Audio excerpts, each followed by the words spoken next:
Hello mga bata!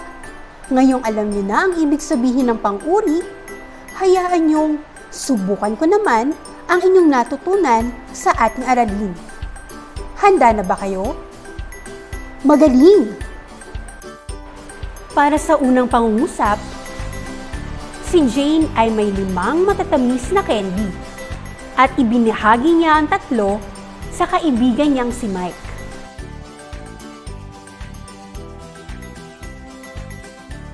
Oh, Mike, sa'yo na lang tong 3 kong candy. Wow!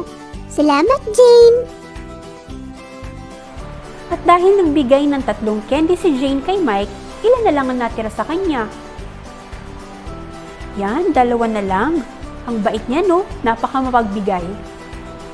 Ano ang mga pang-uri na ginamit sa ating pangungusap?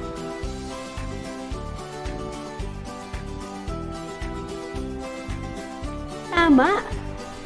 Ito ay ang 5, matatamis, at 3. Nakuha niyo ba? Magaling! At para naman sa pangalawang pangungusap, matapat na bata si Lucas dahil nagbalik siya ng labis sa sukli. Aling Joyce, 50 pesos po ang naisukli niyo sa akin. Dapat po, 20 pesos lang.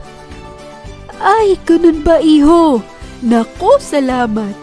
Wala na kasi akong salamin, ang labo pa naman ang mata ko. O sige, eto na yung 20 pesos mong sukli. Salamat ha. Walang anuman po. Gagayahin mo rin ba ang ginawa ni Lucas? Tama, dahil masama ang hindi pagsasabi ng totoo. Ano-ano naman ang mga pang-uri na ginamit sa pangungusap na ito? Tama, ito ay ang matapat at labis. Nakuha niyo ba? Mahusay! At para naman sa pangatlong pangungusap, ang whole note ay may katumbas na 4 na kumpas.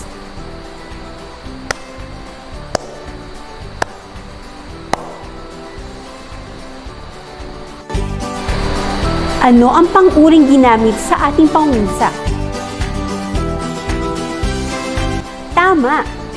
Ito ay ang salitang 4.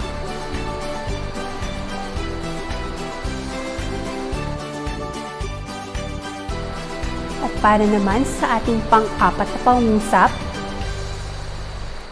makislap ang puno dahil sa maraming alitaptap sa paligid nito.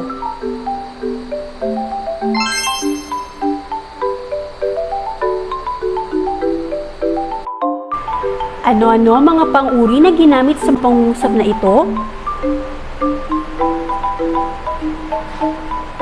Tama ulit.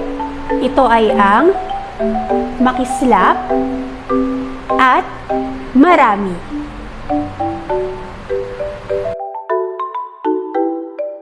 Para naman sa pang-5 nating pangungusap, tag-ulan na ngayon, kaya malamig ang panahon.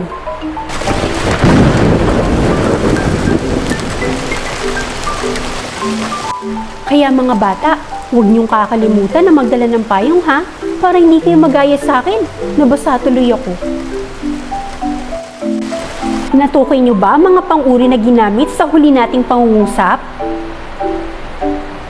Ayan, ano-ano nga ba ito? Ayan, ito ay ang salitang malamig.